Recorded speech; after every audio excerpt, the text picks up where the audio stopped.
Pai Senhor, alunos, vamos para mais uma semana de História da Igreja, nossa aula de número 6, nossa penúltima aula.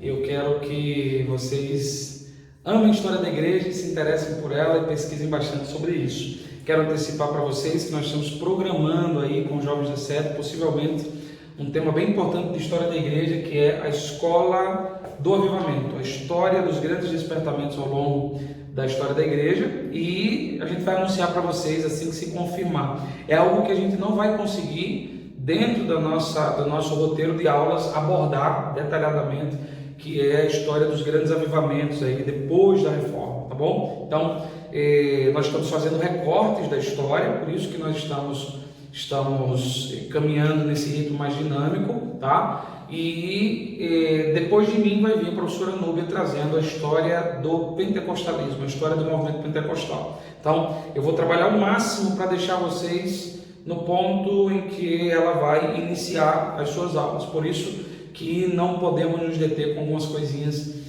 importantes que existem dentro desse período, principalmente, que nós estamos estudando. Fechou? História da igreja, na aula passada eu falei para vocês acerca do arminianismo. E o que nós vamos abordar hoje, nesse começo de aula, tem tudo a ver com o arminianismo. Eu faço uma introdução no seguinte aspecto. Vocês perceberam dentro da reforma que outros movimentos se levantaram? Ou seja, movimentos de reforma dentro da reforma?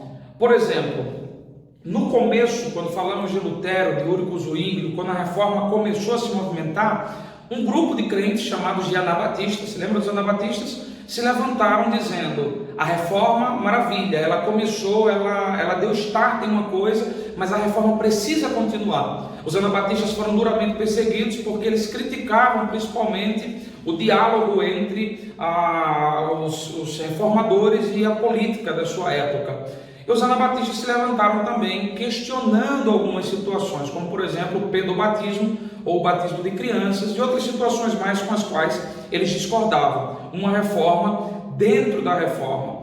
Era muito comum dentro dos processos de reformas nos vários países da Europa que se levantassem movimentos provocando ou questionando a reforma protestante no seguinte sentido: a reforma tem que continuar. A reforma não pode observar simplesmente os aspectos racionais, teológicos. Ele tem que, por exemplo, abordar o aspecto do avivamento, do coração em chamas. E aí dentro do luteranismo nasce o movimento pietista. Tá? Nós não vamos ter tempo e não está no nosso programa a abordagem do movimento pietista, mas o movimento pietista foi esse processo de reforma dentro da reforma, de uma busca por sair da racionalidade que a teologia reformada estava impondo e agora trazer o coração incendiado pela palavra. Reforma dentro da reforma. Anabatistas, pietistas, o arminianismo foi um questionamento dentro da reforma. Você vai ver, como viu na aula passada, que Armínio vai questionar a teologia calvinista que estava em voga na época, explicando que ela não fazia parte da ortodoxia da igreja, que os pais da igreja pensavam diferente, uma reforma dentro da reforma. Lá na Inglaterra, quando nós falamos da reforma anglicana, eu te falei que um dos grandes problemas, principalmente da reforma anglicana, foi o fato de que ela foi uma reforma muito mais política e de interesse pessoal do que uma reforma religiosa no seu começo, no seu nascedouro. Ela foi promovida pelo rei, que queria ter um filho e a sua esposa não poderia lhe dar, e ele queria divorciar. E o Papa não permitia. Então ele criou, o rei Henrique VIII criou a igreja anglicana, que, apesar de dizer-se protestante, mantinha um diálogo com a igreja católica. E aí dentro da Inglaterra começam a surgir aí movimentos que se opunham à igreja anglicana em razão desse contínuo diálogo com a igreja católica apostólica romana, propostas de reforma dentro da reforma. Nesse aspecto, muitos outros movimentos surgiram, mas nesse aspecto, hoje eu quero abordar, falei com vocês sobre o arminianismo, lá atrás hoje eu quero falar do movimento puritano. E o movimento puritano, ele foi esse grupo que pretendia uma reforma dentro da reforma inglesa.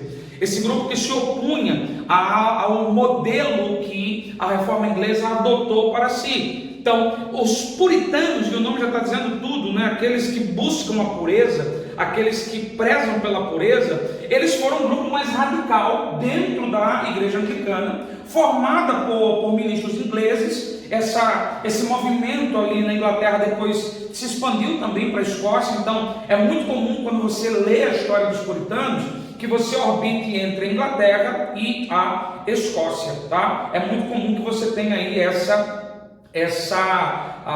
esse duplo cenário de países, porque ministros desses dois países, eles se levantam para dizer aquilo que nós estamos conversando agora: a reforma deve continuar. E eles tinham um posicionamento radical quanto à reforma inglesa. Eles diziam que a igreja havia sido reformada pela metade. Os anabatistas diziam a mesma coisa. O arminianismo, ele veio para dizer basicamente a mesma coisa. Qual era o princípio da reforma? Era contestar dois pontos que o catolicismo havia levantado. Primeiro ponto, as indulgências, ou a possibilidade de você comprar a salvação, ou da igreja lhe outorgar a salvação. Esse era o ponto, por isso vem a justificação pela fé. E o segundo ponto da reforma protestante, conforme vocês estudaram, dizia respeito à autoridade papal, o Papa como alguém infalível. E a reforma veio e disse: o Papa não é infalível, as escrituras são infalíveis.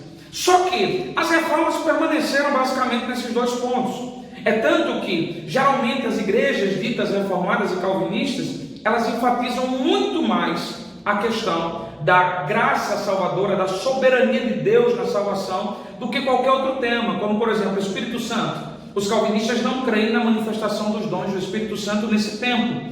Para Calvino, os dons cessaram no momento em que o cânon foi fechado, os dons cessaram. Por quê? Dons e movimento carismático não eram uma proposta da reforma, ainda que ao longo de 2000 anos de cristianismo você vai ver na história que esses dons nunca cessaram. O próprio movimento monástico, os monges que se retiraram naquele período, falamos do movimento monástico no período de corrupção da igreja, o próprio movimento monástico, os monges que iam para o deserto se retirar e tudo, eram homens de piedosa oração a quem Deus usava no ministério de cura. Então, a reforma, quando ela veio, ela desprezou esses demais pontos e focou na questão da salvação e na autoridade papal. Muitos grupos, por isso, se levantaram dizendo que a reforma deveria continuar. Os puritanos são deles. A igreja é reformada pela metade. Tá?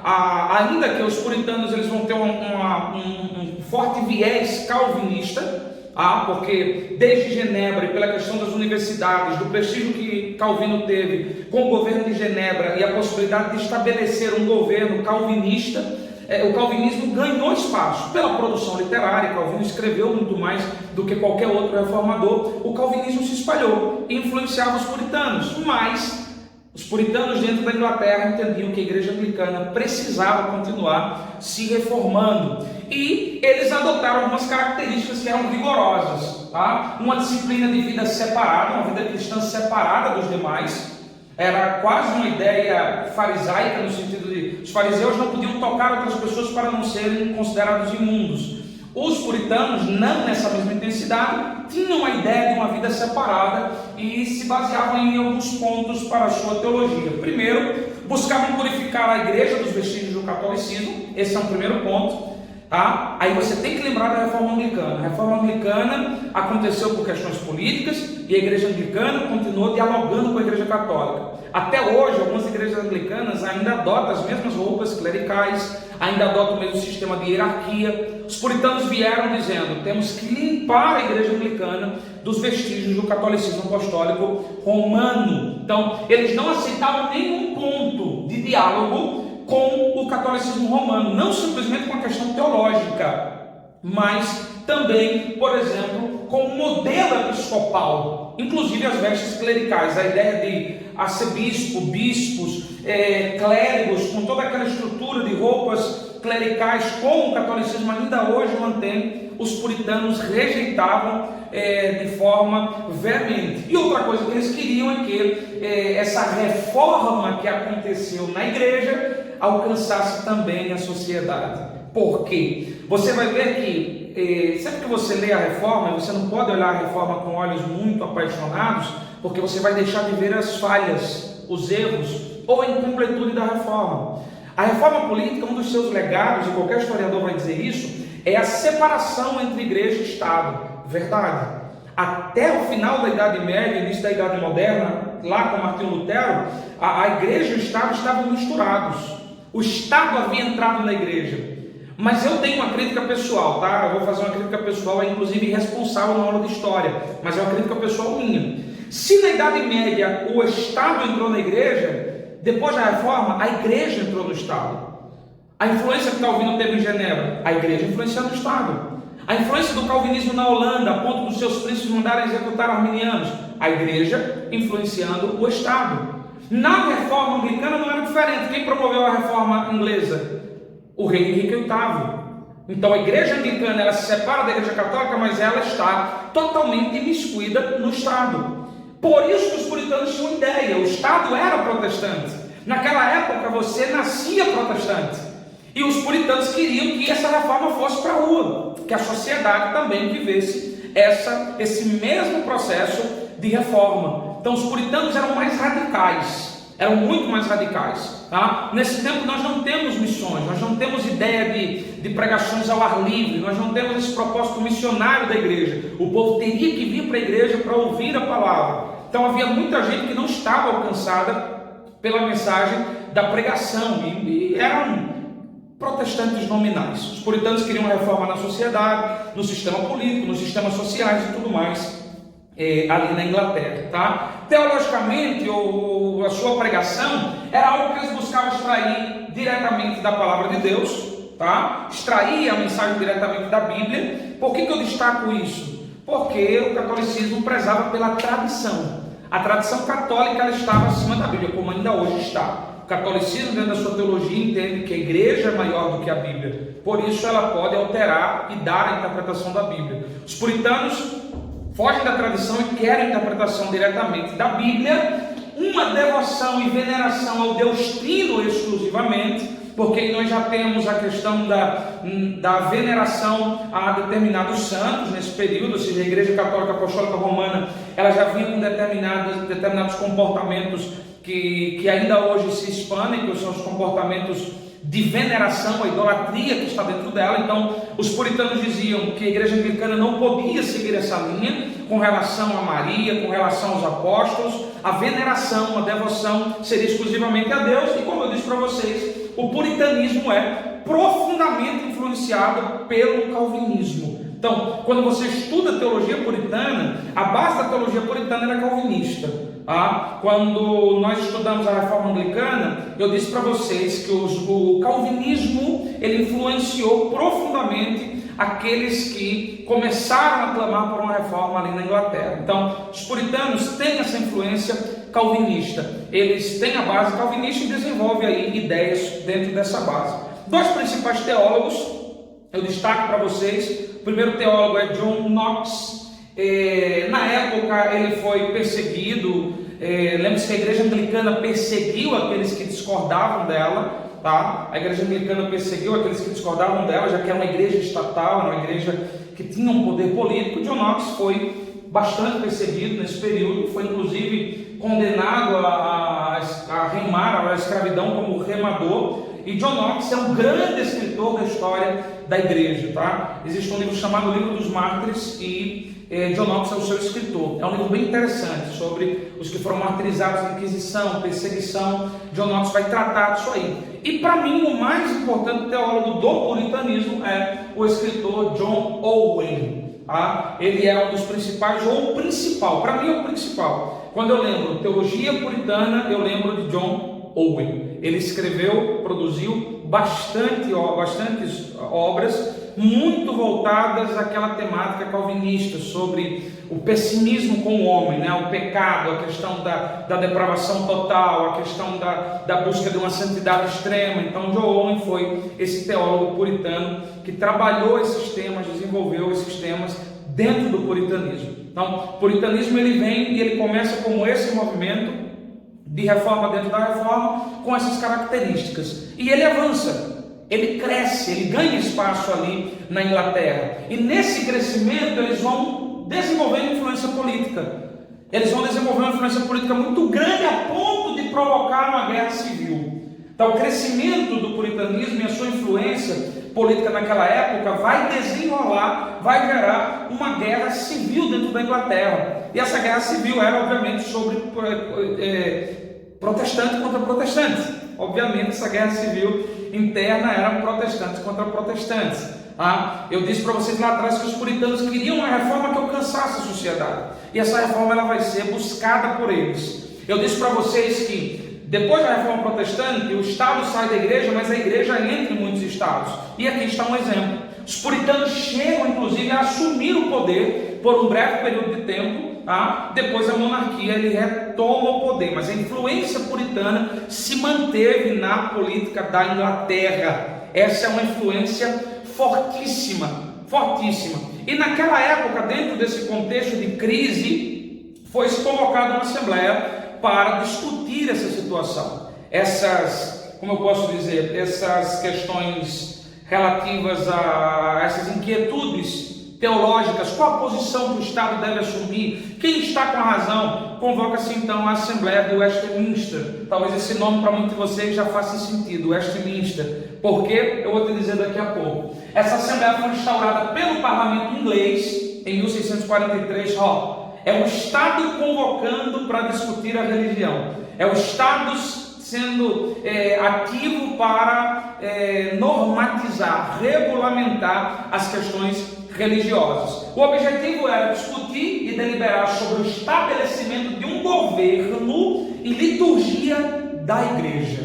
Ou seja, o Estado deliberaria qual seria a forma de governo e quais seriam as questões litúrgicas definidas dentro da igreja, Mas lembre-se que essa igreja era também a igreja anglicana, e a Assembleia de Westminster tinha essa ideia de defender a igreja do Estado, que era a igreja anglicana, defender a pureza doutrinária da igreja anglicana. Então, muito mais do que o governo da igreja, muito mais do que as questões de liturgia, a Assembleia de Westminster, ela veio trabalhar questões doutrinárias, questões teológicas. Esses 121 clérigos anglicanos, congregacionais, presbiterianos e mais 30 membros do parlamento inglês, eles sentam para discutir basicamente doutrina. Por isso que de Westminster, por isso talvez você esteja lembrando desse nome, nasce dessa assembleia a Confissão de Fé de Westminster, que nós vulgarmente chamamos hoje de o catecismo calvinista.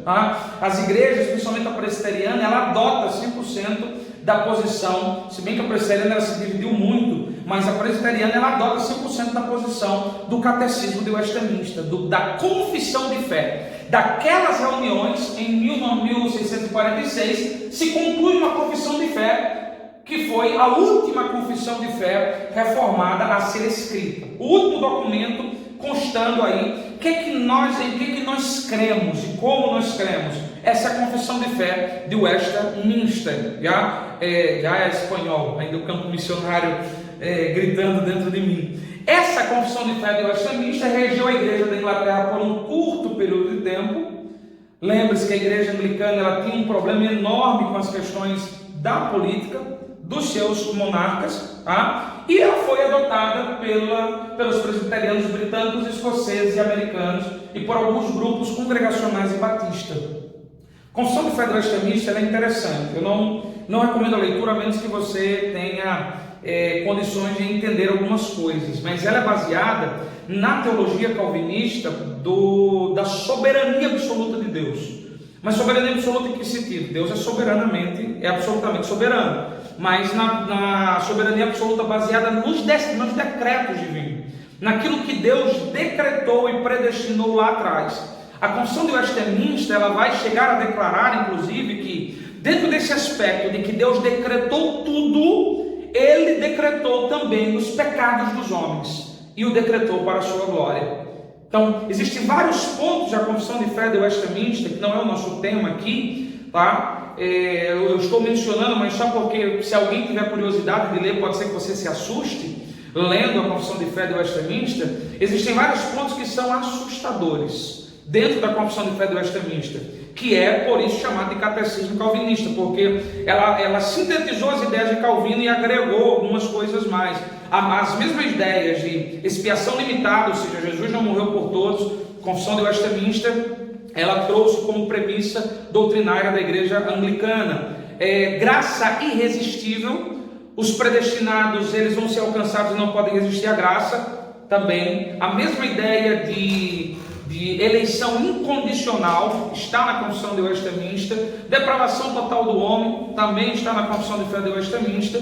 E a segurança, a perseverança dos santos, ou seja, o predestinado ele nunca vai perder a salvação. Todos esses temas foram amplificados dentro da Confissão de Fé de Westminster, mas você encontra coisas assustadoras. Você encontra justamente essa expressão, essa ideia de que tudo, inclusive as coisas ruins, Deus decretou. Nada fugiu do decreto de Deus. O decreto de Deus englobou tudo. O pecado do homem, quando o homem peca, porque ele está cumprindo a vontade de Deus, ele está cumprindo o decreto de Deus. Deus o designou para cometer aquele pecado e de alguma forma aquilo volta para ele, volta para Deus, ou seja, Deus é glorificado de alguma forma. Você pode estar dizendo que eu estou criando um espantalho acerca da Confissão de Fé de Westminster, tá? Mas se você ler, você vai ver que é justamente isso que eu estou trazendo para vocês. Eu tenho tido a preocupação de nessa aula ser bem claro para vocês em todos os temas, mostrando suas vantagens e desvantagens de todos os lados. Eu poderia simplesmente florear a coisa e dizer que a história da igreja foi mil maravilhas e que todo reformador foi um homem extremamente perfeito que nunca pecou. Mas eu trouxe para vocês a situação de Lutero e o seu antissemitismo. Eu trouxe para vocês Ulrico Zwinglio matando e perseguindo anabatistas, que era o reformador suíço. Eu trouxe para vocês Calvino, que foi tão rígido e duro em Genebra que chegou a queimar pessoas, como Miguel de Serveto. Eu trouxe para vocês os problemas dos remonstrantes, que depois de um tempo depois de Armínio, eles se desviaram, alguns se desviaram para o liberalismo teológico. Então, eu estou sendo muito franco com vocês em tudo que estou colocando, para que ninguém ouça uma crítica e fique como uma criança que só ouviu um lado da história. A igreja, na sua história, ela tem pontos extremamente negativos, obscuros, que nós desejaríamos que não tivesse acontecido, mas aconteceram. Teologicamente, a Confissão de Fé de Westminster, ela assume uma posição que, embora hoje ela seja palatável para as igrejas de teologia calvinista, para nós que trabalhamos com a ortodoxia da igreja, ou seja, que buscamos pensar naquilo que os pais da igreja pensavam, pensar como eles, em termos de salvação, de pecado, de tudo isso, para nós isso é muito estranho. Dizer que Deus determinou um pecado é muito estranho. Ou seja, por que uma criança é violentada? A resposta é muito simples, porque Deus predestinou. Dentro da Confissão de Fé de Westminster, é isso que vai trazer a perspectiva dos decretos soberanos de Deus. Deus predeterminou, Deus decretou aquele estupro e de alguma forma o fez para a sua glória. Então, eu deixo isso claro para você, para que ninguém seja aí engoldado achando que tudo foi uma mil maravilha. A Assembleia de Westminster gerou essa confissão. Esta confissão é, até o dia de hoje, o catecismo das igrejas de base calvinista, principalmente a igreja presbiteriana e algumas igrejas batistas. Isso foi provocado por causa desse movimento dos puritanos e da influência política que eles tiveram, tá? Então, a Assembleia de Westminster definiu forma de governo, liturgia e questões doutrinárias da igreja anglicana com o propósito de purificar a igreja anglicana. Não durou muito, a igreja anglicana continuou com seus problemas, mas das igrejas que saíram desse movimento, elas acabaram adotando a Confissão de Fé de Westminster. E aí eu destaco nesse tema duas igrejas que saíram do movimento puritano, né? Que foram produzidas basicamente nesse momento. Uma é a Igreja Batista, surgimento da Igreja Batista, dos vários grupos que surgiram.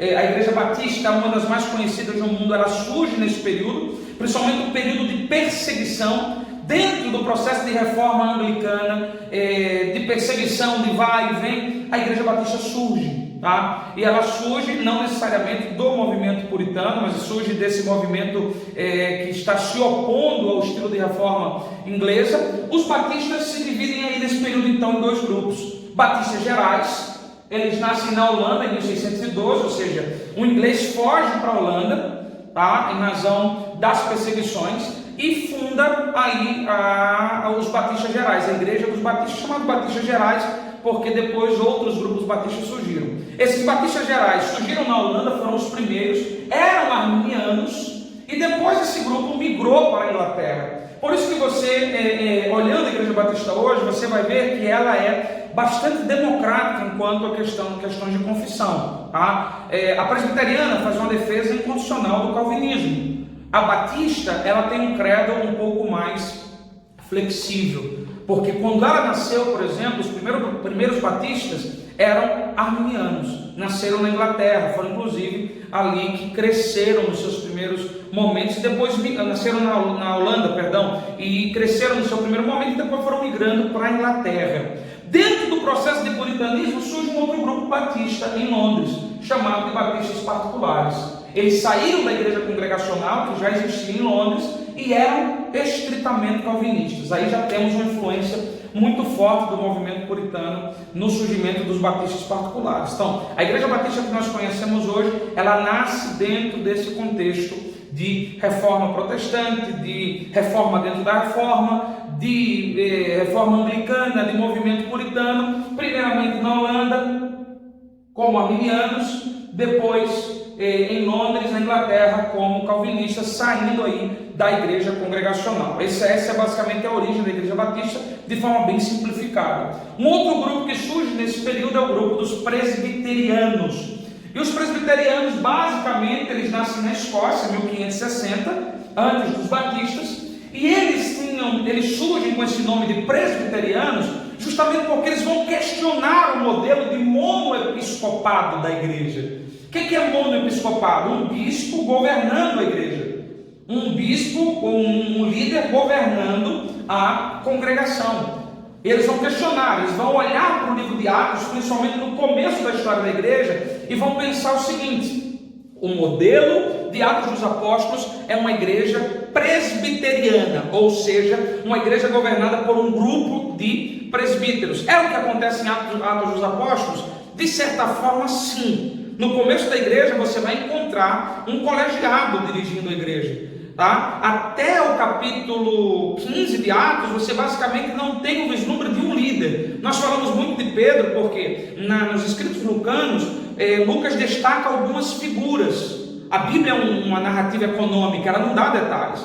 Nos escritos lucanos, Lucas tem o propósito de falar de Pedro, de Paulo, de Estevão, de Felipe, de Ágabo. Esses são os 5 nomes, basicamente, com quem Lucas está preocupado. Por quê? A questão do ministério apostólico, a questão do ministério evangelístico, do ministério profético em Ágabo, há uma preocupação de Lucas na sua estrutura de escrita. Então, às vezes, nós pensamos que Pedro era o líder da igreja, mas até o capítulo 15 nós não vamos encontrar isso de forma clara. Havia um grupo que geria a igreja. Por exemplo, lá nos capítulo 6, eles vão dizer que os apóstolos se reuniram para definir a diaconia. Foram eles, em colegiado. Mas em Atos capítulo 15 nós temos Tiago à frente da igreja, como líder da igreja, em Atos capítulo 15. Então, no surgimento da igreja havia um governo presbiteriano, mas depois ele migra para um monoepiscopado. Atos capítulo 13, a igreja de Antioquia, ela era possivelmente também um governo presbiteriano, porque o capítulo 13, versículo 1 vai dizer de um grupo de mestres e profetas que estavam ali na igreja. E enviam a Barnabé e a Paulo. Mas você vai ver a partir do ano 100 depois de Cristo, Inácio de Antioquia, um dos pais da igreja, ele vai dizer que o modelo da igreja, de governo da igreja que os apóstolos deixaram, era o modelo monoepiscopal, ou seja, um bispo tratando com os demais. É o que você vai encontrar nas cartas paulinas também. Os presbiterianos, eles surgem porque eles se agarram a esses detalhes do livro de Atos e entendem que o governo da igreja deve ser exercido por um presbitério. E aí esse presbitério se entende-se geralmente em um número par. O grupo de presbíteros elegem o presbítero que vai ser responsável pelo pastoreio da igreja em termos de apacentar, em termos de pregar, de ensinar, tá? E todas as demais decisões, elas são colegiadas. Essa é mais ou menos a forma de governo presbiteriano. Existe outra forma de governo, vocês devem ter estudado ou irão estudar em eclesiologia, teologia sistemática. Eu creio que é com a professora Néia, não sei se já viram, galera? Já passaram por eclesiologia esse grupo?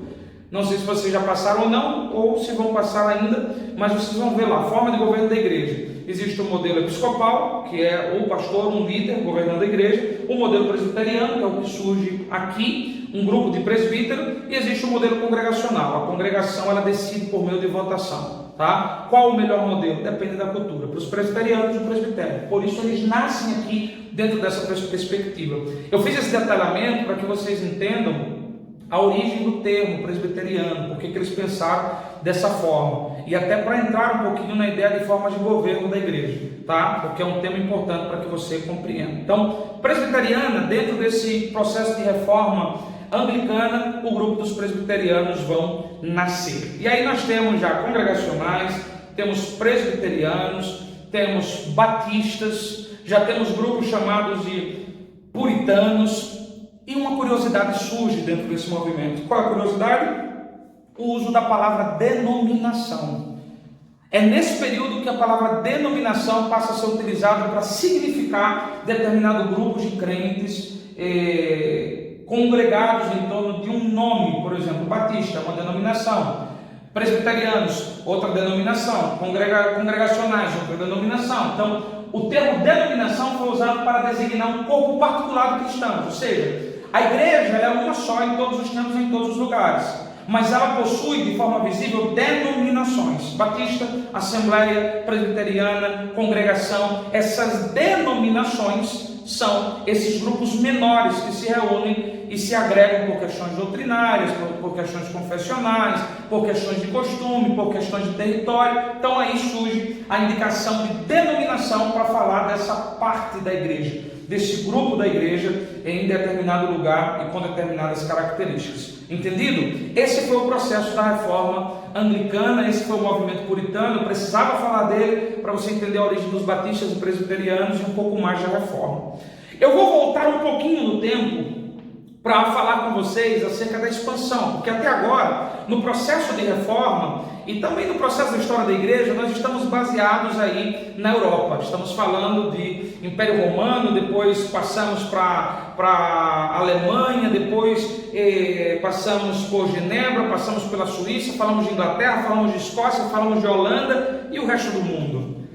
Eu preciso voltar um pouquinho com vocês, e aí falando de história geral, para falar sobre um fenômeno que dentro desse período em que a reforma estava acontecendo, ele vai mudar os fatos históricos globais, que é a descoberta das Américas. As viagens de Cristóvão Colombo em 1492. 1492, Cristóvão Colombo descobre as Américas.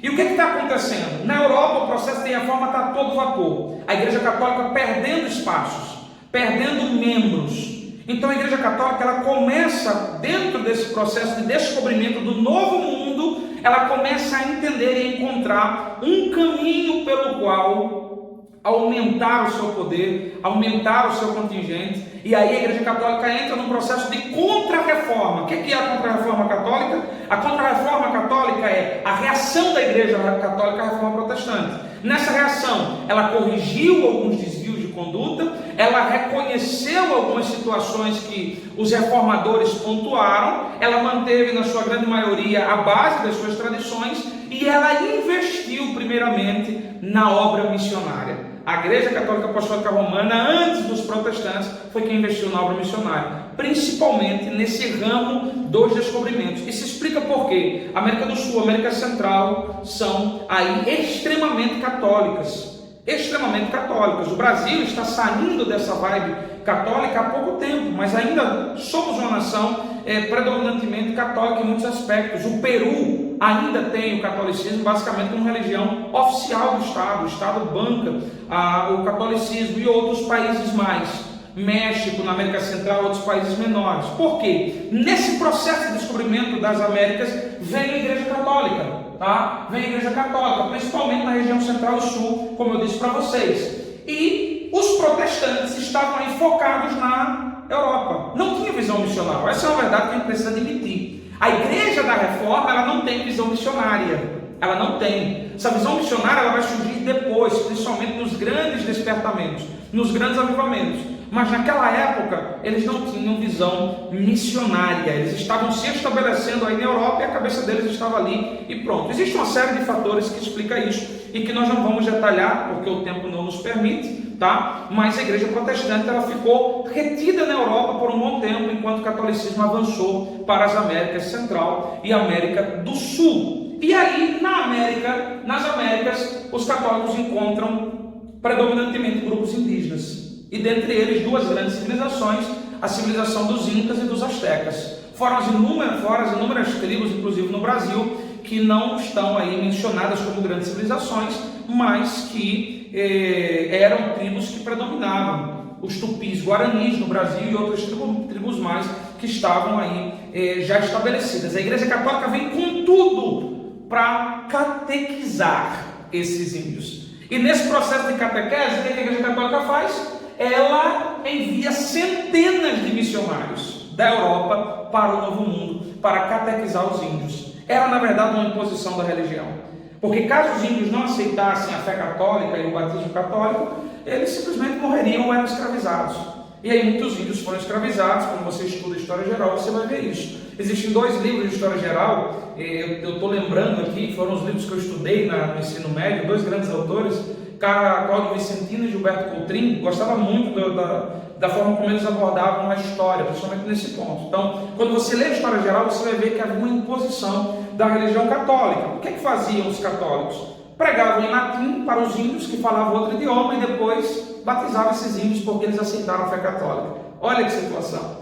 Os índios não falavam latim, os índios tinham idioma próprio, toda a homilia católica era em latim e depois de tudo se batizavam os índios, vestiam a roupa neles e se mandavam os números para a Europa, dizendo que a Igreja Católica estava reagindo e o número de fiéis está aumentando no Novo Mundo aos milhares. De fato, foram centenas de milhares de índios catequizados. E eu acredito que pode ter havido aí alguns superfaturamentos na informação também dos números que foram para a Europa. Isso explica muito do caráter da religiosidade na América, no Novo Mundo, na América Central e América do Sul. Por quê? O que é que nós temos? Um período de comércio escravo, nós vamos ter uma mistura das culturas de escravos africanos, as figuras da religião indígena e as confissões católicas. Brasil, por exemplo, ele vai viver esse processo, ele é resultado desse processo. Esse misticismo que o catolicismo brasileiro tem, ele é muito fruto desse processo. Essa forma como, por exemplo, algumas religiões afro vieram para o Brasil e passaram a se utilizar de símbolos do catolicismo, está explicado de acordo com este processo de colonização. Então, tomando o Brasil, por exemplo, o que é que nós temos? Uma descoberta do Brasil em 1500, alguns anos depois de Cristóvão Colombo descobrir as Américas, Pedro Álvares Cabral chega ao Brasil, tá? O Brasil era, nessa perspectiva, o projeto para colonizar o Brasil era um projeto de exploração, você vai entender isso. O Brasil não era um lugar que eles pretendiam descobrir e formar um novo mundo. O Brasil foi um lugar que eles descobriram, viram que havia riquezas e durante muitos anos expoliaram literalmente o território brasileiro. O próprio pau-brasil, naquela época, era comercializado por meio do escambo. Os europeus traziam espelhos, bugigangas, peitos, coisas que davam aos índios e os índios carregavam o pau-brasil, a madeira nobre, para ela ser levada para a Europa. Então o Brasil era uma colônia de exploração. Uma colônia de exploração. Dentro desse processo de exploração, a Contra-Reforma Católica enviou as missões jesuítas para o Brasil. E eles impuseram aí a fé católica romana, igualmente batizaram milhares de índios, aumentando o número de fiéis. E isso justifica porque que durante muitos anos o catolicismo foi predominante no Brasil, por causa da Contra-Reforma Católica, tá? Por causa da Contra-Reforma Católica, isso foi o que aconteceu. Nas missões jesuíticas, e aí eu te convido, se você ainda é estudante, a ler sobre a escola literária chamada de quinhentismo. O quinhentismo é uma escola literária dentro da literatura brasileira que surge nesse período. E aí tem um grande escritor, tem no nome do Padre Antônio Vieira o seu grande escritor. O Padre Antônio Vieira era essa figura do movimento quintista que na literatura brasileira eclode aí. Antes do quinhentismo nós temos o trovadorismo, que eram basicamente os músicos que com seus violões faziam poesia, mas a nossa literatura surge e vem desse movimento católico no seu primeiro momento. Até depois do quinhentismo, a literatura barroca, ela está muito ligada às questões da Igreja Católica, às imagens da Igreja Católica, às estruturas do catolicismo. Gregório de Matos, por exemplo, o grande poeta barroco, era chamado de Boca do Inferno, porque naquela época ele criticava, inclusive, a Igreja. Ele dizia, o que é que lhe falta? Verdade, por mais que se lhe ponha, vergonha. O demo a viver se expõe numa cidade onde mais falta verdade, honra e vergonha. Então os poemas de Gregório de Matos, nessa época, eram poemas críticos a uma sociedade imperial, mas que estava literalmente submetida a perspectivas católicas, a uma visão de religião católica, tá? Uma das grandes figuras do descobrimento, quando se estuda a história do Brasil, é o Frei Pero Vaz de Caminhas.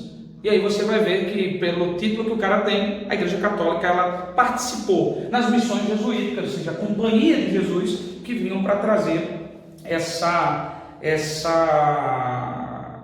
fé católica e impor no Brasil. Aqui no Brasil, o movimento protestante, ele no começo foi complicado. 1555, alguns protestantes franceses, fugindo dessa contra-reforma e de algumas perseguições na Europa, vieram tentar estabelecer uma colônia calvinista no Rio de Janeiro. Eram os huguenotes, e eles realizaram aí o primeiro culto evangélico nas Américas, aqui no Brasil, no ano de 1557, mas não conseguiram permanecer. Não havia literalmente espaço, principalmente em lugares de grande povoamento, de grande importância, como era o Rio de Janeiro naquela época. Uma outra tentativa forte de estabelecimento de igrejas protestantes no Brasil foi feita pelos holandeses. Em 1624, nós estamos recém-saídos do surgimento do arminianismo e tudo, mas o calvinismo, lembra que eu falei da história de Armínio, que o príncipe Maurício de Nassau na Holanda era calvinista, inclusive perseguiu e matou arminianos? Esse calvinismo, na expansão do comércio holandês, ele vem parar no Brasil. Eles aportam em Salvador, depois migram para Pernambuco. Em Pernambuco, eles crescem bastante. Inclusive, as estruturas em Pernambuco, que esse grupo de protestantes calvinistas deixam, ela é muito forte. Ela é muito forte. Na época, a Holanda produzia a cana-de-açúcar nas Antilhas, nas Ilhas Antilhas. Estavam aí no processo de expansão. Os protestantes chegaram, mas dentro da história você vai encontrar um processo de expulsão dos holandeses. Assim como os franceses foram expulsos, os holandeses também foram expulsos. O que é que acontece? O protestantismo somente entrou no Brasil com determinada liberdade depois da abolição da escravatura e chegada de mão de obra assalariada europeia. Eu estou falando aí de 1888. 13 de maio de 1888 é abolida a escravatura. E dentro do processo de história do Brasil, nós temos o que chamamos de branqueamento da mão de obra. O que é o branqueamento da mão de obra? Substituição da mão de obra escrava, recém-liberta pela princesa Isabel, e recebimento de mão de obra europeia. Aí vem as correntes migratórias, do Cáucaso, italiana, as orientais. Muitos europeus migraram para o Brasil. Estamos falando agora no período do Ouro Preto, o ciclo do café, tá? O ciclo do café está forte nesse período e muita mão de obra branca vem. E aí se recebe primeiro o protestantismo de imigração, porque muitos desses europeus que vinham eram protestantes, e nesse processo um protestantismo de missão, porque aproveitando a abertura que o Brasil tinha, agora igrejas começaram a enviar missionários para o Brasil. Depois disso, falando em 1888, já em 1900, muitas igrejas começam a chegar no Brasil. A Congregação, a Assembleia de Deus em 1911 e muitas outras tantas igrejas. E aí nós precisaríamos de uma aula sobre história do protestantismo no Brasil, que é muito importante. Como nós estamos vendo a história geral da igreja, eu trouxe isso aqui só para que vocês entendam como a coisa foi se espalhando. No Brasil, nas Américas, essa foi a expansão, tá? No Brasil. Nas Américas, nós temos um outro lugar extremamente importante na história da expansão da igreja, que é a América do Norte, Estados Unidos.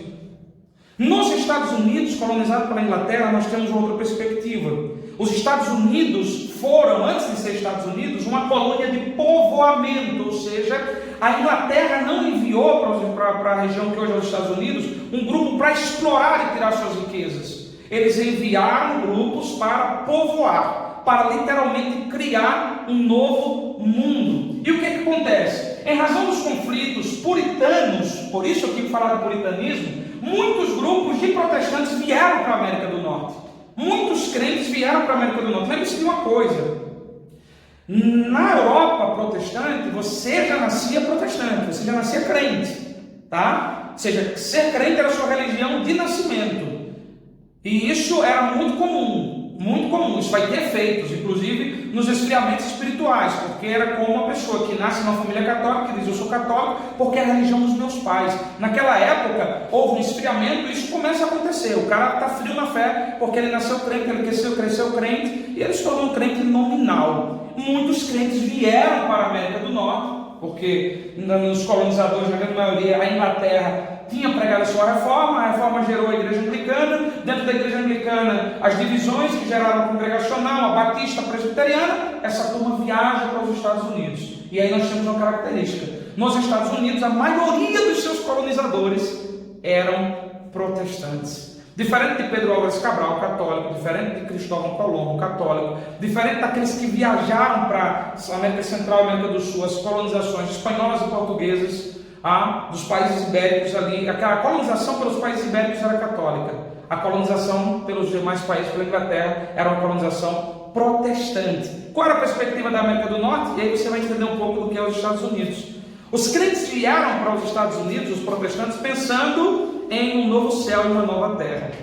Eles vêm justamente na expectativa de que estão indo viver na terra prometida, estão morando na terra prometida. E aí os Estados Unidos, ele nasce numa perspectiva de uma nação de santos. Eles queriam formar no território das 13 colônias, eram 13 colônias, no que hoje nós conhecemos como Estados Unidos. No território das 13 colônias, eles queriam formar uma nação de santos, literalmente uma nação de santos, de crentes, regida pelas Escrituras. Por isso que hoje, quando você assiste um filme dos Estados Unidos, ou acompanha a história, se você conhece alguma coisa dos Estados Unidos, você vai ver que é uma nação cristã, é uma nação protestante, não uma nação católica, apostólica romana. É muito comum que se escute falar em Deus, que pessoas, figuras como Billy Graham, têm os seus espaços garantidos próximo ao governo. Por quê? Porque ele nasce dentro dessa premissa. Inclusive, a própria Constituição americana, o documento maior da nação americana, que é a sua Constituição, teve influência protestante, influência da Igreja Batista, que cresceu muito naquela época. Então, na América do Norte, a colonização de povoamento enviou para lá pessoas para estabelecerem essas colônias, e essas pessoas, na sua maioria, eram protestantes, e o protestantismo cresceu bastante. Nesse momento nós temos até um certo movimento missionário vindo da Inglaterra para evangelizar os índios, por exemplo. Para evangelizar os índios. John Wesley viajou da Inglaterra para evangelizar os índios nos Estados Unidos. Anos depois, Jonathan Edwards, ele vai terminar o seu ministério como missionário no meio dos índios, e por aí vai. A história das missões modernas é algo que eu vou tentar abordar um pouquinho na aula que vem, na nossa última aula, mas também é uma matéria à parte, a história das missões modernas, com William Carey, que seria uma pronúncia mais aportuguesada, tá? Mas vai surgir nesse momento um determinado movimento da igreja, porque chega a notícia na Europa de que na colônia do norte, na América do Norte, nós temos aí grupos indígenas que não conhecem o evangelho, não conhecem a fé protestante, e os crentes vão vir para evangelizar esses grupos. Então, no norte dos Estados Unidos se estabelece essa cultura, e a igreja cresce porque existe liberdade de teologia e liberdade de pregação. É um estado que está surgindo. Então, esse estado não é arminiano, não é calvinista, não é puritano. Esse estado recebe muita gente, inclusive metodistas, quakers. Há um grupo que foi muito ridicularizado, não criminalizado na Europa, chamado de quakers, porque eles tremiam quando sentiam a presença de Deus. Eles entravam em êxtase, ou seja, quaker quer dizer aquele que treme. Esses grupos também vieram, e aí nós temos principalmente a Igreja Batista crescendo nos Estados Unidos, naquilo que veio a ser depois dos Estados Unidos. Só que você tem uma ideia, em 1700 já estavam estabelecidas as 13 colônias de povoamento nos Estados Unidos, e os protestantes estavam em todas elas, os crentes estavam em todas elas. É interessante, no Brasil você vai ver na história que era muito comum que Portugal, a nossa colonizadora, a nação que nos colonizou, enviasse para cá criminosos, devedores do Estado, pessoas que tinham problemas, personas não gratas. Lá em Portugal eram mandados para o Brasil, enquanto a Inglaterra enviava para os Estados Unidos famílias em condições de estabelecerem uma nação santa, o novo céu e a nova terra. Por isso que os Estados Unidos ainda são, nos dias de hoje, uma nação para onde muita gente procura ir, uma nação que cresceu, que se desenvolveu. A influência, o impacto do cristianismo protestante nos Estados Unidos se vê hoje no seu desenvolvimento, na forma como ele se desenvolveu. Claro que, como toda nação que adota uma postura política misturada com a religiosa, houve um esfriamento. E esse esfriamento é interessante, porque ele vai acontecer também na Europa. Nesse mesmo período, nós estamos no começo do século XVIII, A Europa protestante, agora já não mais perseguida, as coisas estavam começando meio que a acalmar, de forma geral, a Europa entra num esfriamento espiritual. E esse esfriamento espiritual, aquilo que eu disse para vocês, o cara já nascia crente, ele já nascia protestante, tá? Era a religião da família dele. E no século XVIII, na Inglaterra, por exemplo, vai dizer que a desgraça moral era grande, o caos moral era terrível. Porque no começo do século XVIII nós começamos com um movimento racionalista, um movimento iluminista. O iluminismo no começo do século XVIII tinha essa ideia de iluminação, do racionalismo. Por exemplo, o filósofo René Descartes, ele vai criar uma posição de questionamento. Ele diz, a premissa é questionar tudo. Questionar a existência, questionar o que você vê, questionar o que você não vê. Ele dizia, inclusive, eu só tenho certeza que eu existo porque eu penso. E aí surgiu a famosa frase, penso, logo existo. Porque esse racionalismo de René Descartes, por exemplo, é um exemplo do que foi a Inglaterra e do que influenciou a Europa todo aquele período. Nós vamos ter poucos filósofos do iluminismo ligados a uma perspectiva protestante, cristã. Dentre eles eu destacaria para vocês John Locke. John Locke, ele era um empirista, era aquele que trabalhava filosofia com base na experiência, e ele vai trazer Jesus para dentro dos seus temas. Mas os demais iluministas, eles vão ser bastante tendenciosos a um racionalismo que vai se afastar da experiência do Evangelho. Essa filosofia vai gerar um humanismo. O homem vem para o centro, o homem é a figura central. Nós temos aí processos de revolução que vão surgir a partir desses pontos, e vamos ter no âmbito da igreja um esfriamento porque se começou uma discussão exagerada da teologia. A discussão teológica exagerada gera esse esfriamento na Europa. Consequentemente, esse esfriamento também passa ao norte da América, a América do Norte, que é reflexo daquilo que acontecia na Europa. E na América do Norte, o esfriamento das igrejas vem provocado pelo sentimento colonizador, ou seja, o sentimento de crescer. Muitos que estavam ali queriam crescer, prosperar, se estabelecer, sair na frente nos empreendimentos do novo mundo. É um tempo de guerras brutais nos Estados Unidos. O processo de colonização americana passa por guerras terríveis, guerra contra os indígenas, guerras por questões de escravatura. Ou seja, nós temos nesse período um processo de guerras enormes. Os índios eram considerados perigosos porque, de fato, eles queriam matar o colonizador que estavam tomando as suas terras. E dentro desse processo, nós temos um declínio da espiritualidade e qualidade dos ministros, que acabam esfriando, declinando, perdendo qualidade dentro da estrutura do protestantismo americano, na América do Norte, tá? E nós começamos a demandar aí um grande despertamento. E esse grande despertamento nós vamos abordar na nossa última aula. Vou tentar abordar o grande despertamento, falar de John Wesley, de Jonathan Edwards e terminar aí em um ponto em que vocês consigam entender a aula da professora Núbia, que virá depois de mim, tratando de história do movimento pentecostal. Maravilha? Deixe o seu comentário, tá? Siga estudando, eu espero que vocês estejam aprendendo. Se tiver dúvida, eu estou conectado com vocês para tirar. Deus abençoe vocês.